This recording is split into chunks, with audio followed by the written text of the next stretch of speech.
Welcome, Atlanta United family, to another episode of Resurge The Spike ATL. Here with our host, myself, co-host Tommy, our other co-host that we picked up along the way, like an abandoned child, on the side of the Let's road, go. James. um, He's our and intern. yeah, Oh, come on. and with our special guest today, from 92.9 The Game, Joe Patrick.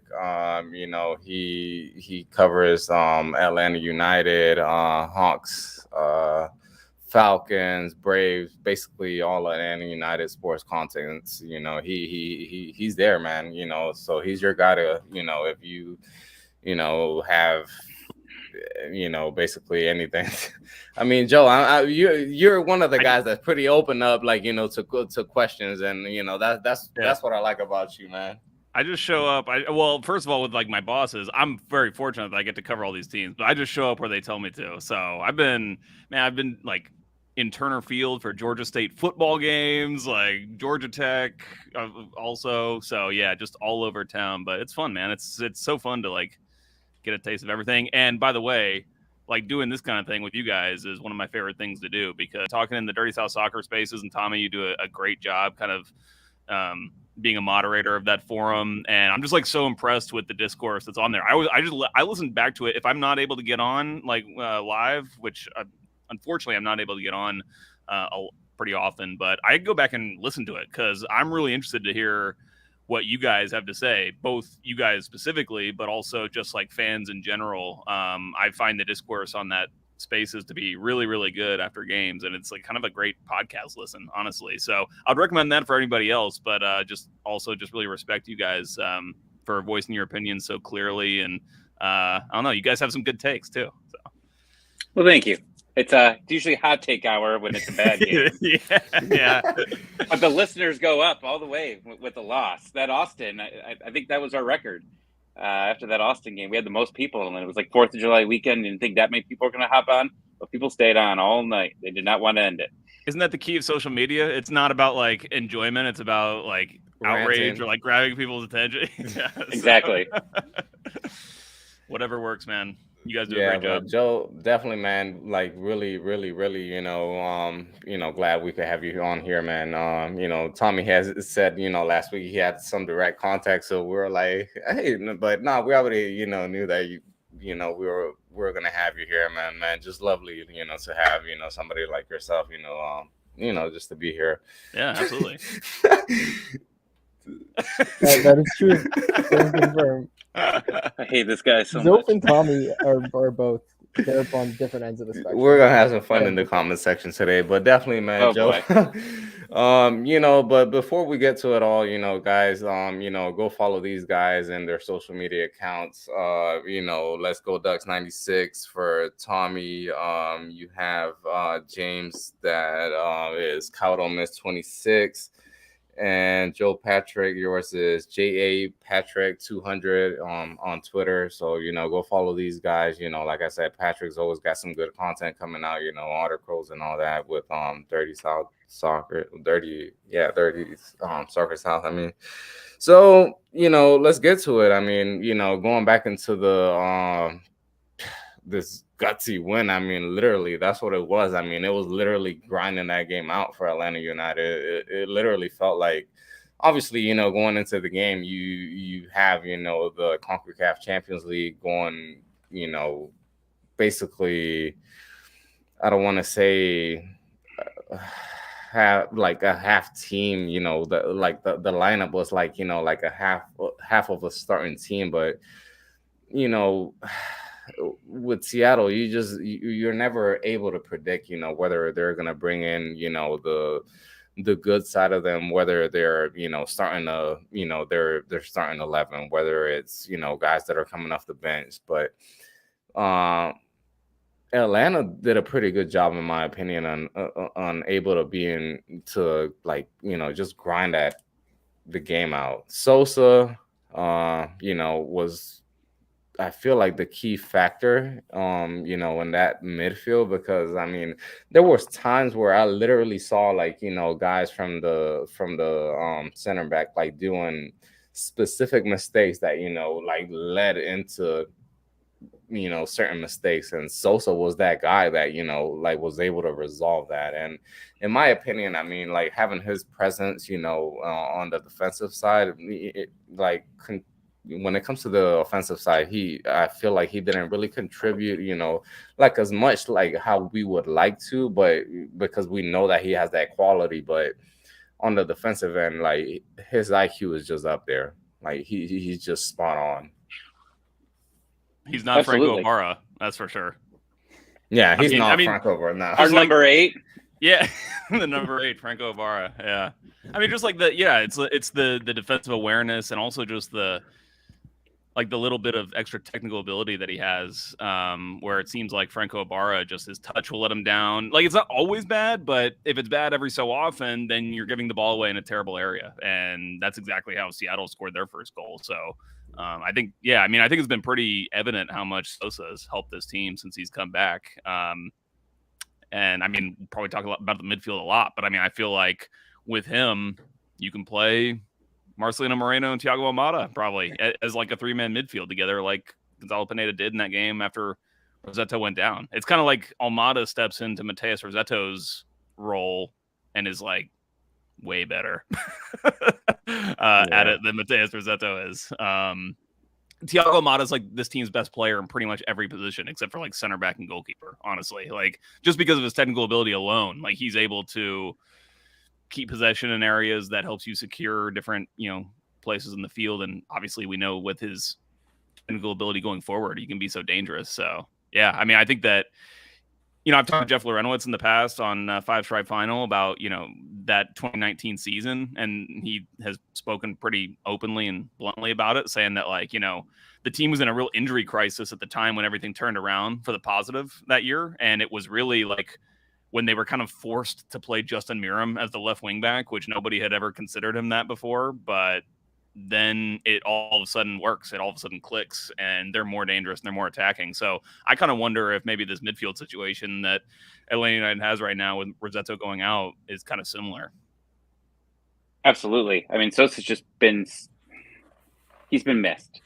And he was so good early on the season. We don't really know when he had the sports hernia injury. I don't think he really said what game, but all of a sudden his play went down dramatically, and then he's out. Then gets forced back early to try to, play in the playoffs, and he's been gone since. And you could tell. I mean, this finally being able to have him start a game is just changed his team tremendously. Just gives that extra help on the defensive side that you need to help some of the misfortunes that they've had back there. They haven't had an extra person really be able to help clean up some of the messes out there. Ibarra has had some good games this season, but I think we've said whenever he gets an early yellow, he becomes useless in a game. He doesn't know how to handle himself. I think he knows that he's a red card away from really putting this team in a bad situation. So he tries to hold back, and if you have to hold back, he just can't do anything productive for the team. That was what I was gonna say about Sosa, what Tommy said, and basically just adding on, like Sosa feels like for me the only reason like we don't have to play with 3 center backs because you have a guy like Sosa in the midfield who can do everything for you. And I mean, like Sosa pretty much was a center back, right? Yeah, under exactly. Heinze, like so he understands like how precious the ball is in that kind of area, and like that you can't make a mistake, you can't be giving the ball away, and basically like right where Franco Ibarra gave it away in the game, like right in front of his own box. It's just a death penalty, like for a team. You're going to give up a goal probably, or you're going to give up a great chance. So I think Sosa kind of appreciates that and understands the nuance of it a little bit more. It's like, those guys that are able to play like that, and like, I mean, technically in soccer, I guess you would call it like a 5 position, like a Busquets type of position, where they're like so gifted with the ball, but yet again, they're like so good, like, defensively, like they're able to like close those spaces. And I mean, Kante, from Chelsea is another example. I mean, guys that are just, and I mentioned this, I think before, when it comes to like, having that presence, when it comes to the box to box mix midfielder, you didn't have that with Ibarra, you didn't have that with Rossetto. I mean, technically you didn't really have anything of both. I mean, you did have a little bit of bite, you know, a little bit of defensive awareness with Ibar, but I mean, I don't know. Can I say something? So you mentioned Busquets there, and I find that like a really interesting like player comparison for like what we've been talking about here with Atlanta United's midfielders, where it's not like Busquets. Busquets was like a number 6, right? Like very much a traditional number 6, but he wasn't like a brutal defensive midfielder who's like tackling all the time and things like that. He was basically he was just incredibly smart, always able to be in the correct position, always able to just like use his technical ability to get the ball out of his feet to the open man and just never making a mistake. And that's what helped build that Barcelona team that allowed them to have like 75% possession every game. And so that's, to me, it's kind of like, it's evident of Sosa. I think it's almost kind of evident of like Thiago Almada too, playing in like, if he is playing like the Brazetto role a little bit deeper in midfield, like people might be worried about his defensive ability or lack thereof, but like really he's not a liability at all because he's so much sharper with the ball and is just not going to put your team in trouble when you're in possession. Yeah. And I mean, let's go back to the beginning of the match. Like on Nonstop Access, what Pineda said before the match, like that message, that's like exactly what we needed. We look at this game, he's like, yeah, we didn't play well in the second half. We didn't do this or that. But at the end of the day, we got 3 points, and then that means everything. And I really love that from Pineda pre-match. I'm glad they included that because I feel like every fan wanted to hear him say that, like, honestly, like with the vulgarity. Yeah, exactly, man. This is the first time we ever heard Ted Lasso, you know, speak from the heart. Well, that was going to be one of my questions for you, Joe, is since Pineda's come into the team to where he is now, how have you seen him change in post games, practice? Because obviously we've seen him get into a little bit of trouble recently with some of how he words things. Yeah. And obviously I think Sam started some trouble there with Almada a couple of weeks ago that caused everybody to jump to the biggest extremes of what is really going on. How have you seen him just change talking to the press? I mean, I think naturally he's just like more comfortable with us. He kind of knows us a little bit more. I would say that, like, I think that kind of Pineda got himself in trouble with that situation just with some of the things that he said. And I think that this is where, like, you get in trouble when you just are not clear enough with what you're talking about, and you're trying. And I think like he's not being clear because he's trying to like not be like mischievously disguise things, but he's just trying to like play things down a little bit, and like just not using very specific language, which, you know, I think is better when, you know, you just take your time to explain exactly how he explained it afterwards. I thought that was, you know, much better response. And I would still criticize him for not starting Thiago Almada in that match. I mean, like, I still will. I think it was a terrible decision. And I think, and like the fact that like the reason why everybody was upset about that was because like every Atlanta United fan is like unanimously like, no, Thiago Almada is like our best player. He needs to be in the game. Not like that every Atlanta United fan thinks he's like lazy or isn't good or whatever it might be. So yeah, and that whole situation was a little bit of a fiasco. But I mean, overall, you know, what was interesting, like we kind of joke about the media game a lot and stuff, and it was like super fun, but that like kind of really showed me a lot about Pineda, just like first of all, how intense he was for the game. Like he was like crazy intense, like slide tackling people, and like nobody's wearing shin guards. Going Arturo, yeah. Going Vidal mode. Yeah, Pepe. We had a little mug because like he was like running in for a header, and I was like, I was playing goalkeeper. I was like charging out. I was gonna come claim it, and I was like, he's not gonna stop. So I had to kind of like stop in front of him, and so but I mean, like I think that kind of shows you just like his like he still has a passion for the game, and he's still young. He's still like, what is he? 39, I think he's still in his 30s.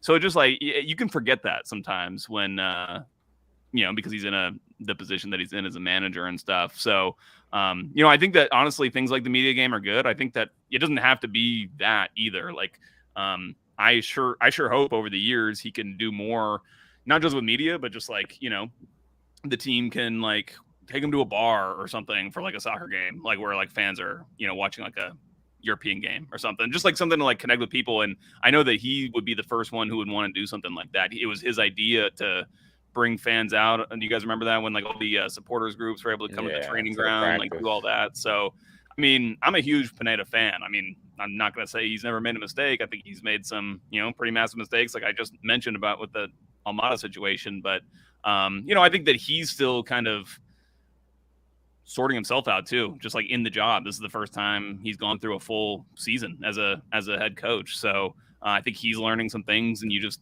hope that, some of these learnings will be, taken into next year, and things will go smoother and things will get better as they kind of continue. He's 36. He's 36? Yeah. No way. Yeah. That's what the Wikipedia says. Yeah, no, I believe he was like in his 4 years mid-30s. older Like than him. he wasn't close to his 40s. Yeah, but that's messed up. Damn overachiever. It's crazy, when you think about the fact that we have all these injuries this year, and that we still have the that potential in the field, and given the fact that there's been some games that we've probably lacked, I don't want to say attitude or you simple leadership. It's honestly simple. You have lacked leadership. You have lacked leadership, grit, just being able to, bring out that extra gear from, the entire team. And man, with, next year going in, man, obviously, you're not going to have, 3 guys that, that went out this year, Brad, Miles, and Alonzo. I don't know if you're going to have them, by the beginning of next year. I mean, in my opinion, given their age, Miles, even him, maybe I'll see him, towards April or something, starting to come back or something like that. But I don't know, man. There has to be some type of change. I mean, we all saw that tweet, with Brad Guzan, when was it, last night, that it came out, and a lot of people were speculating. In my opinion, honestly, I just feel like it's a documentary that's coming out. I don't think that it's like anything big or that wow, he's gonna make this huge announcement. No, he's not gonna. I don't think he's gonna make that announcement there, man. No, it doesn't come down to that, and I feel like, but. He would never do that in a flashy way with a video either. He would. I'm sure it'll be some sort of rehab documentary or. I mean, so with the highlights that they showed, it seemed like it was something more about his trajectory throughout the league and all that but I don't know, man. I just feel like we have to lock down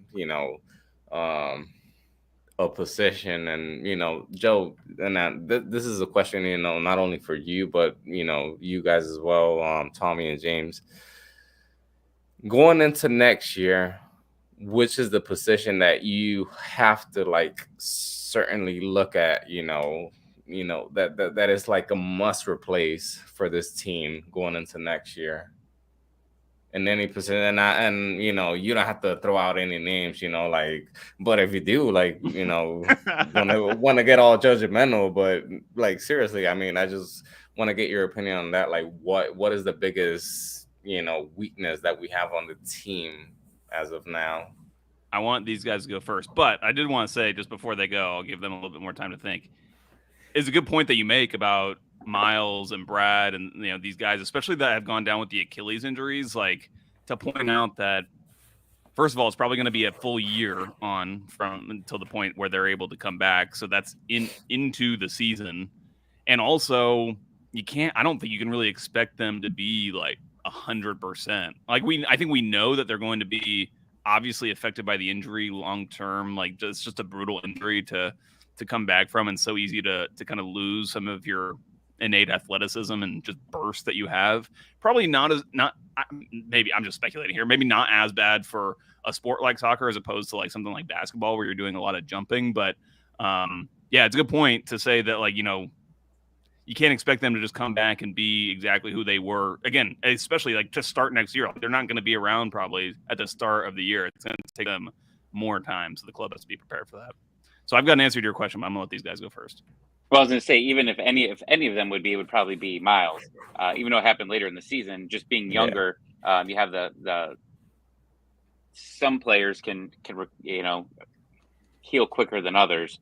So it just depends on how his surgery goes. But I mean, Joe, you chatted with my friend, earlier in the season, who's a physical therapist, and he said that Brad being able to get that jump that he's going to need is going to be rough for him. And it's very hard for someone his age to be able to recover. And then obviously the same way. I believe he's older than Brad, so it's going to be hard for both of them. But especially for Brad, being able to have to make jumping off the foot, it's going to be definitely hard. But we've seen Cam Akers come back way faster than anybody, and rare that it happens with players like that. But it'd be interesting to see if Miles can at least get back within maybe 10, 11 months. Well, Tommy, I know we have the same answer to the who do you need to replace question. You go first, and I'll just do something different, just to be different. Well, you're the salary guy, and so looking at the salaries, it's Rossetto. So. That was gonna be mine. Yeah, I know. That was gonna be mine. Yeah. I didn't think we were gonna have a clean sweep there. I thought I was gonna be I could be controversial. No, I'm fine. Well, because the thing with Rossetto is you look at every game, he's 95% passing, et cetera, et cetera. So it's he doesn't look like the obvious guy. But again, I think that game against Seattle is kind of the perfect example of he's just not a game changer. He's just kind of a guy who maybe passenger is too harsh. I don't know how people take that word, but he's kind of just there. And the fact that he has 1 assist in his entire career with Atlanta United, no goals, that's just crazy. You can do much better than that. So that game against Birmingham in 2020 definitely fooled the hell out of 99.9 of all Atlanta fans, I feel at that point, because he definitely was sold as somebody that was just definitely going to be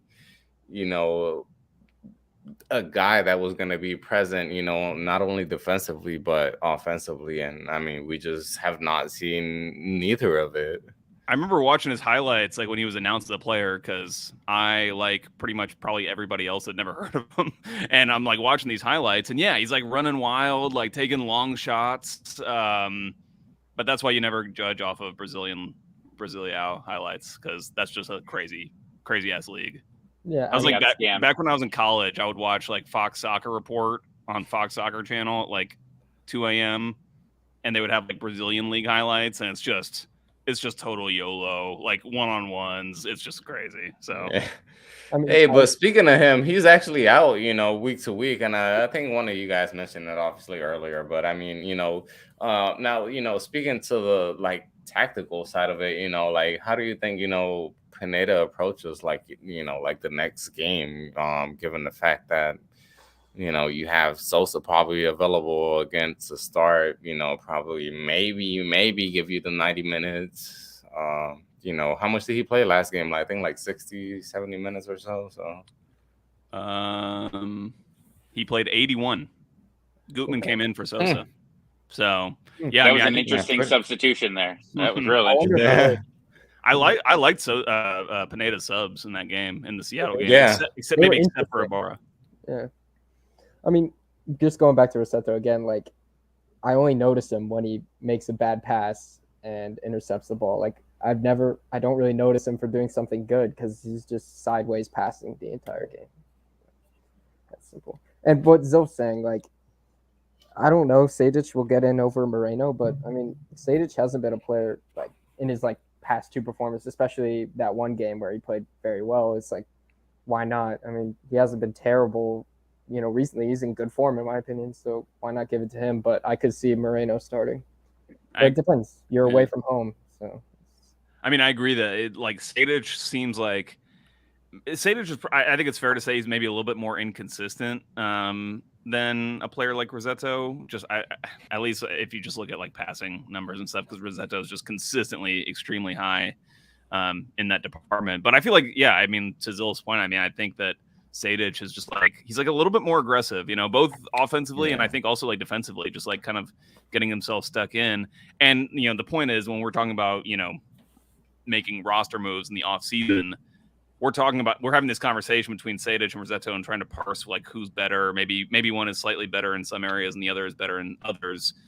But the difference is like Sejdic is an off budget, like senior, honestly, like a senior minimum player, and Rossetto's on like 600 and something thousand, which is just a huge tax on Atlanta United's budget. So that's what a lot of this comes down to. Well, also right now you would like to have Hyndman because you don't know what he can give you, and him and Rossetto are making like the exact same. So. Yeah, if he were healthy, I mean, he would be in my best. He would be in my midfield, Hyndman.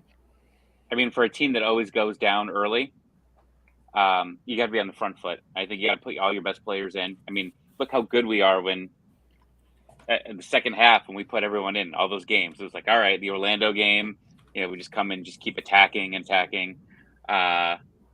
So I would say that you've got to score first. There's too many games this season where we're just trying to recover from being down 1-0 in the first 15 minutes of the game.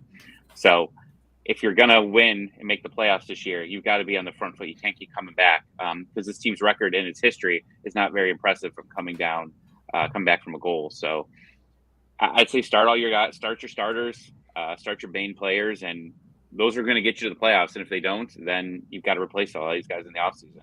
Yeah, and then looking at what Cincinnati did, they just ran away from Philadelphia and they couldn't respond. And that's one of the freaking best teams in the league. And it's a fantastic comeback from Cincinnati. So that should be crazy. Yeah. It feels like if you're not playing Sosa with Moreno and Almada at this point, you're just kind of like wasting time in the game, you know, that you could be using better players that are going to give you a better chance to win. I think the more interesting conversation, honestly, is like, what do you do ahead of those midfielders? Because like Joseph Martinez's form is like completely terrible right now. I'm still not sold on Cisneros as a winger. I thought he was maybe better playing on the right wing than on the left wing against Seattle, but there were still moments in that game where I was like, damn, if that was like an actual winger there getting the ball in that situation, he was like, doesn't quite have the skill on the ball, like the dribbling ability, the close control to like really be a threat.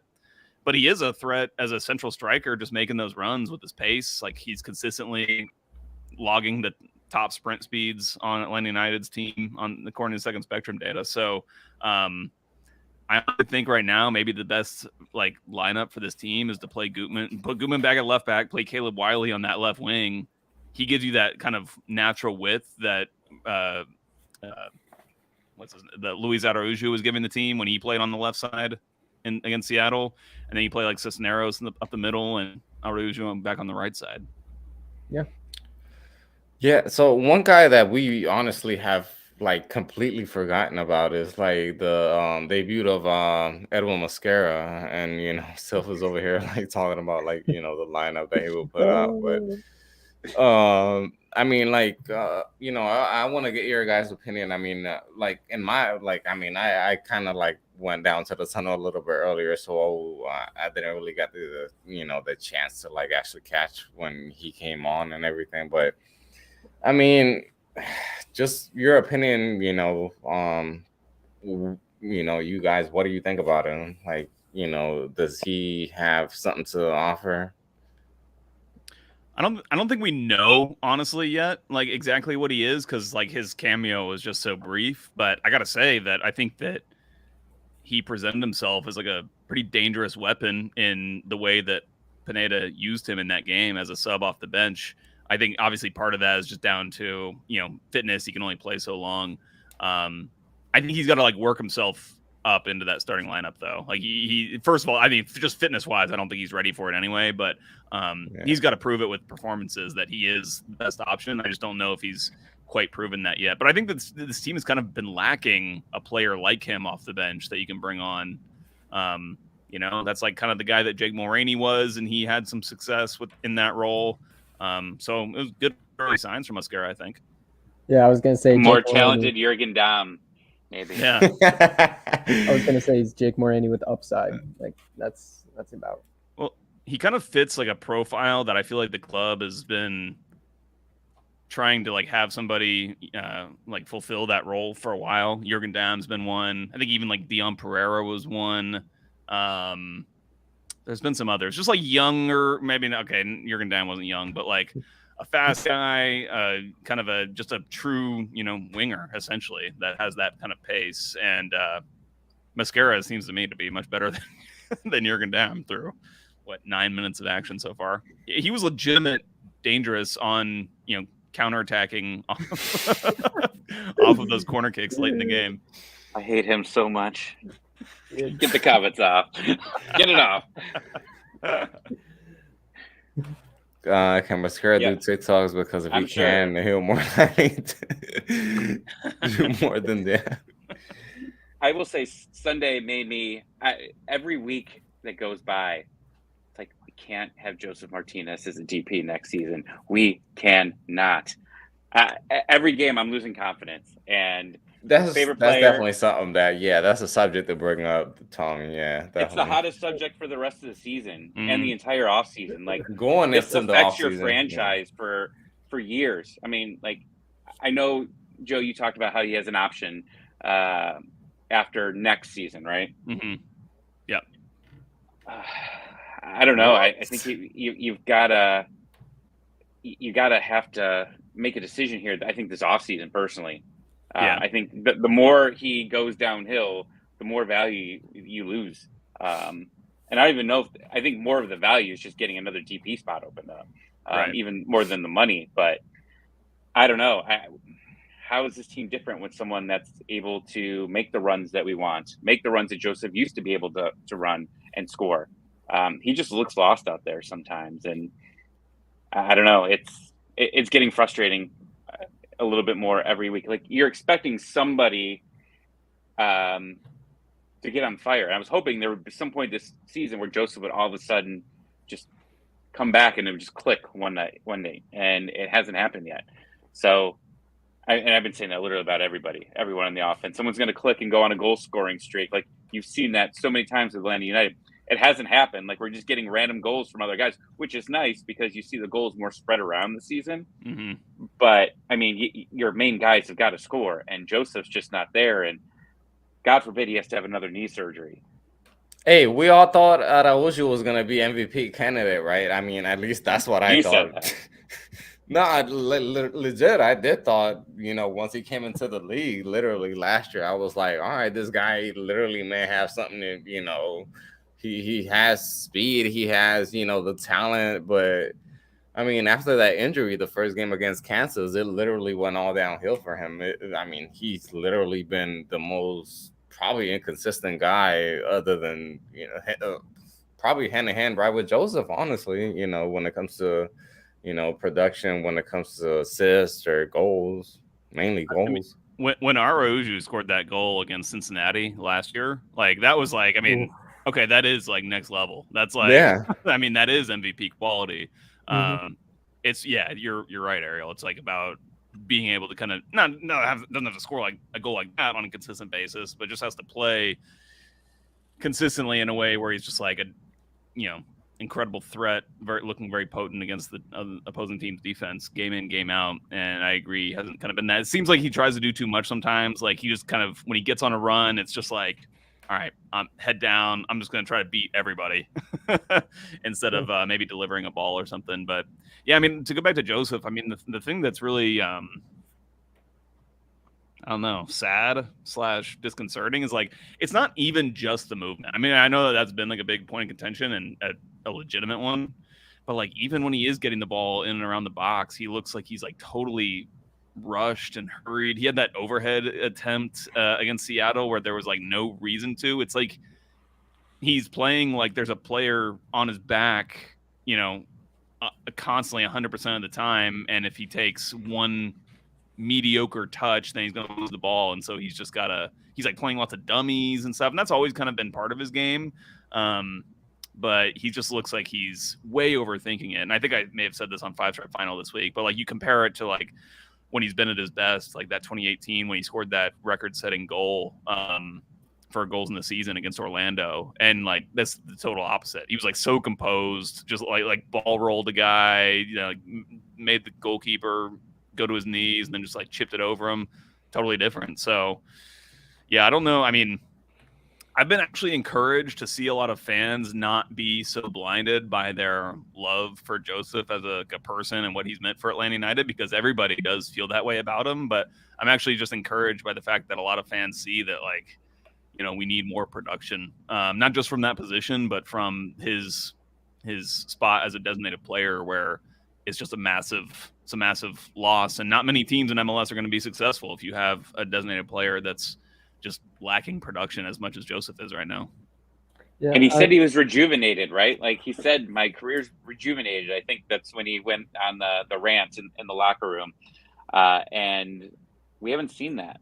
And that worries me that he says he's rejuvenated and he's got, you know, some of his best days ahead of him, because he wanted a raise, you know, last year with Heinze and the Felipe article. At least he said, he's like, I want to be the highest paid player in MLS and all of this. And like, you just told the entire, you know, locker room, I'm rejuvenated. You're not playing like it. Are you going to be? So if a rejuvenated player isn't going to be asking for less money, so it worries me thinking that it's even possible that he could, you know, move down to a TAM player. And I just don't see that. And then also, I'm not sure what his relationship with the front office is at this point. You know, we did see Boca, and we got to give credit. There's no front office at this point, honestly. I feel like, seriously, it's all in the balance. Like, whether it's, you know, they all leave, you know, or, you know. Well, Boca did get a couple people to take decreases this year. I mean, Hyman took a decrease, and Greg Guzan took a decrease. I don't know if Joseph, at this point, how the front office relationship is, and how it is going to be going forward with them. Now, a new president could have a new outlook and maybe negotiation skills. If, you know, who knows if Boca's even staying. But Joe, I asked you this a few weeks ago on Spaces. I said, who's going to be the face on 92.9? 2 weeks in a row, Boca's the face. I saw. He is. That is confirmed this morning, and I was like, "Wow, 2 weeks in a row!" And he's so dry. Oh, he's so dry. It's so hard to listen to. I was literally talking to some people this morning about that, and he's the guy who will be on 92.9. Yeah, there's the sand in the middle of the desert. Hopefully, people have their seatbelts, you know, fastened when he comes on the radio, because he's just, you know, makes people so excited. He's the guy to bring the party on. Can I have a rebuttal to Joseph Martinez though, real quick? Yeah. Because we still have 10 games left, right? And I feel like with Gonzalo Pineda, he's had a different role, because when Pineda speaks about, you know, guys running in behind, he doesn't even mention Joseph. He mentions Cisneros. He mentions Wiley.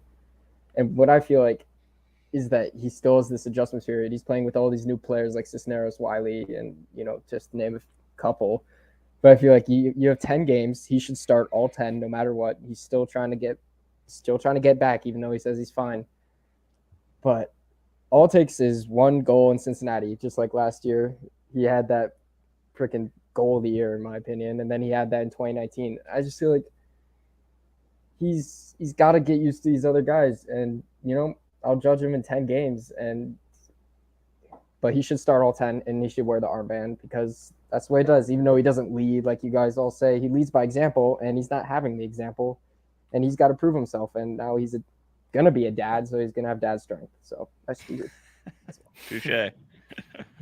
I'm not opposed. Like, I don't know. I'm very torn about this. Obviously, I just said like a lineup that wouldn't have Joseph in it with Wiley playing up front. But at the same time, like, I understand where you're coming from, James. And I was actually saying that like a couple games ago. I was saying that, like, you know, use the rest of the season to try to get Joseph back on track and see what he has. I guess the reason that I'm kind of wavering now is because, you know, you win that game against Seattle and the table looks a little bit better. You know, you don't seem completely out of it at this point. So maybe you do need to chase results. Do you agree, like, that he has that, like, kind of different role, and he's more like kind of like a poacher, I guess, and he relies on other players' service to make his own moves, to do whatever he wants, instead of running in behind anymore?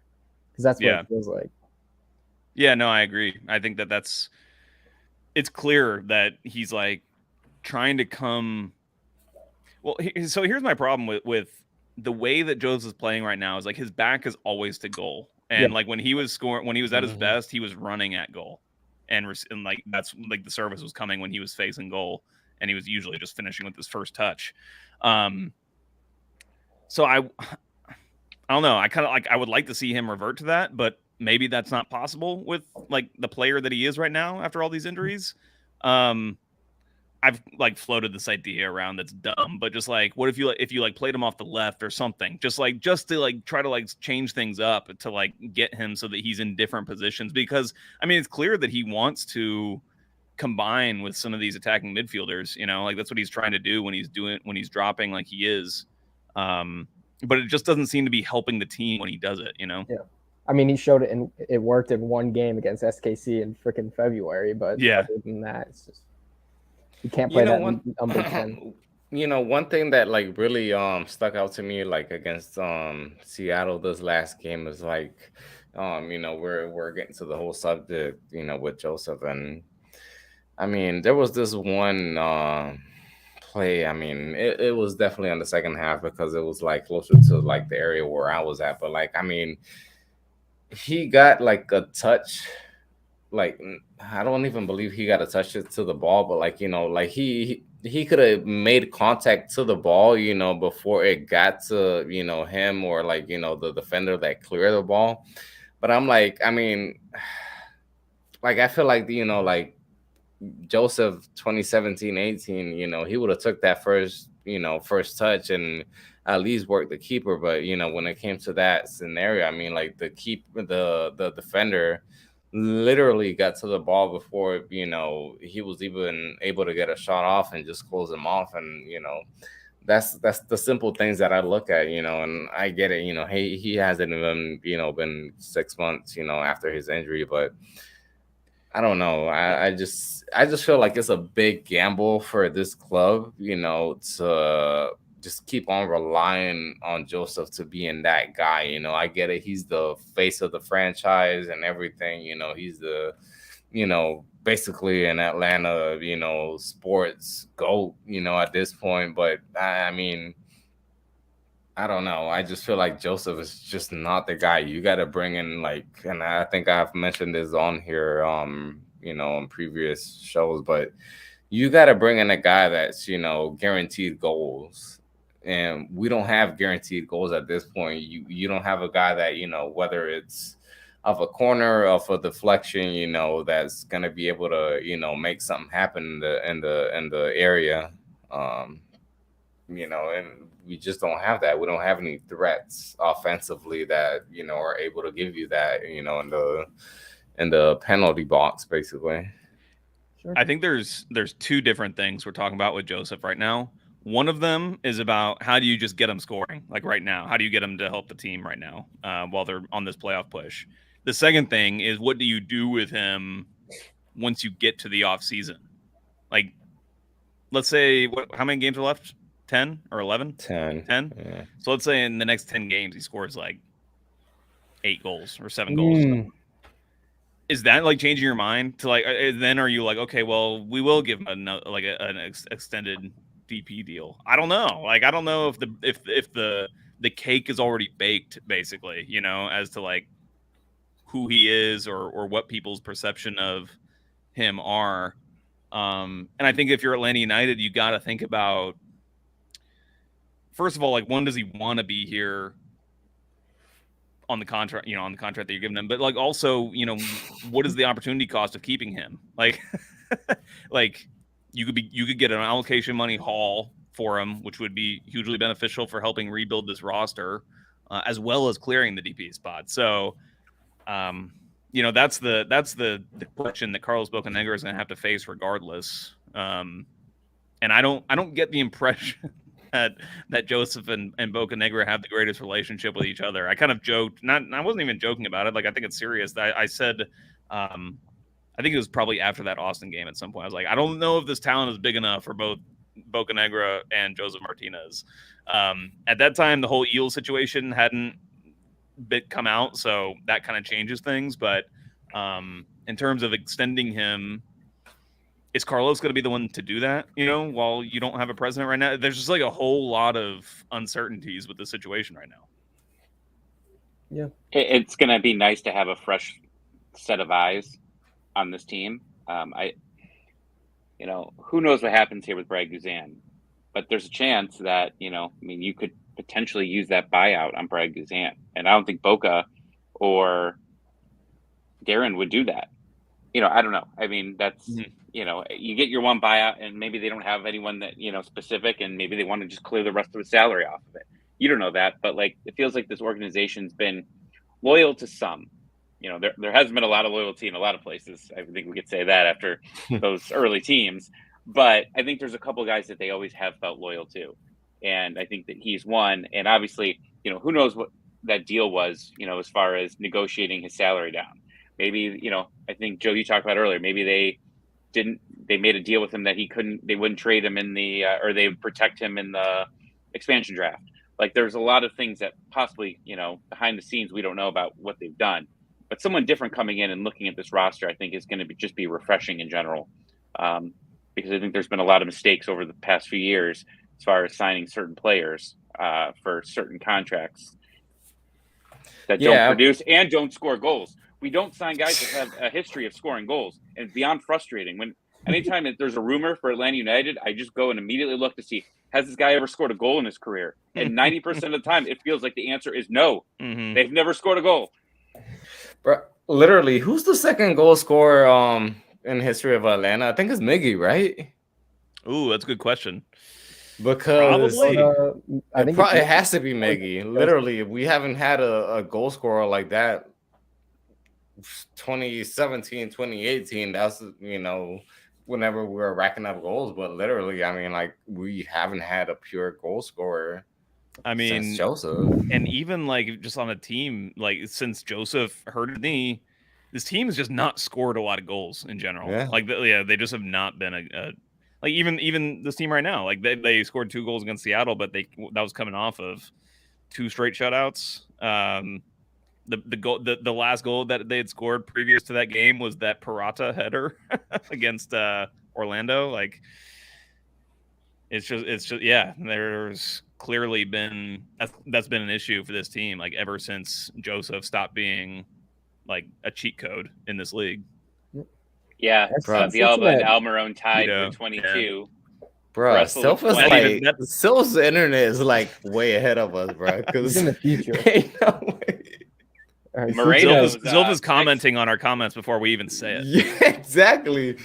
Like, literally, I'm watching the game. Like, sometimes, like, we're on Twitter Spaces, and he's like over here, like, commenting, like, "Oh, like, damn, man, like, we got a corner just now," and I'm like, "Bro, like, literally, we just cleared the ball, like, from our net. Like, what the hell are you talking about?"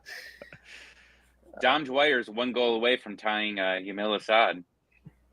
Wow, that's crazy. I mean, Dwyer ball, baby. Hey, that was a good signing, Dom Dwyer. I didn't see it coming. Man. Hey.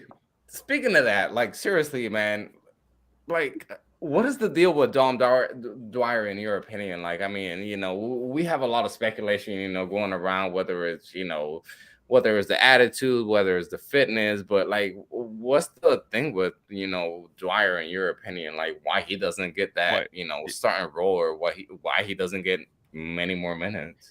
I think it's probably fitness to me. Like, I don't. It's not like a personality thing or anything like that. In fact, like, if there's a glue guy, it is Dom Dwyer in the locker rooms post game. He's like, well, when they win every so often, when it does happen, he's like having a great time. Yeah, very. You see it celebrate. I mean, he ran straight to Gutman. Like, there's a picture I think that they posted. And like, he's just waiting for the hug. Like, he's in the middle of the field waiting for that hug. It was great. When we were talking to Gutman post game, there's like an island like countertop in their locker room, and he's like standing on the island, like taking pictures of Gutman with all the press surrounding him. Because I think he noticed that Gutman was like shocked by the fact that the media was swarming him. It's pretty funny. On the broadcast, there was a part where Dwyer was like standing behind Pineda, and like the announcers were like, "What is he doing? Why is he? He's just hanging out." Like, while Pineda's talking to the ref, he's just hanging out there, and nobody knows what he's doing. So, just, well, second to the last question, before we head out, but, who do you guys think is the next player to, from Atlanta United or their academy to, to go out and make the big leap into the big leagues in Europe? Thiago Almada, next question. Yeah. That simple. Yeah, let's exclude just like that. Thiago Almada. It is Thiago Almada. It is Thiago Almada. But let's make it interesting and say who else would it be? Caleb Wiley, the youngster. Who's the other young? Well, I mean, Almada's a youngster as well. But I mean, I agree on Wiley. I'm just not certain how soon that's going to happen. Not because I don't think there's going to be interest, but I just think that he's a very key player for this team. So I don't know. It still could be him though. I would have obviously said Miles Robinson. I thought Miles Robinson was like dead on set. He was definitely more out the door. He was definitely more out the door than anything. Yeah, but he could be the next Walker Zimmerman. Getting a big contract. Here. But I mean, that all depends on him. But yeah, I feel like he still has the caliber. To get to Europe. I don't think that the injury is something that might set him back. I mean, just personal, just in my opinion, I don't think that is something that is gonna set him back basically in his career. Yeah. It could be like Heineman going to Portsmouth or something. I could see Heineman wanting to get back over, even if it is in the championship or something. But yeah, I don't know. Maybe it is Wiley, I guess. I just don't think it's going to. I don't think the move for Wiley is going to happen soon necessarily. Might be a couple years. I mean, he's still 17 right now. Yeah. So.